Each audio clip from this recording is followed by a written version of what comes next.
Hello everyone. আচ্ছা, আজকে আমি করেছি কচি কচি মূলো শাক দিয়ে ভাজা।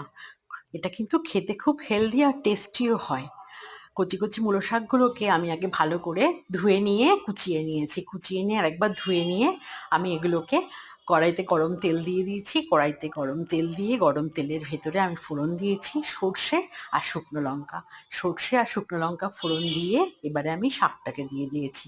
শাকটা দিয়ে ভালো করে নাড়াচাড়া করে কিছুক্ষণ, তারপরে আমি তার মধ্যে দিয়েছি নুন, হলুদ আর একটু মিষ্টি আর ২টি কাঁচা লঙ্কা দিয়ে ভালো করে নাড়াচাড়া করে শাকটাকে বেশ শুকনো শুকনো করে ভাজা ভাজা করে কয়েকবার ভালো করে নেড়ে শুকনো শুকনো ভাজা হয়ে এলে এটা নামিয়ে ফেলো। এটা গরম ভাতের সাথে এটা কিন্তু খেতে খুব টেস্টি হয়।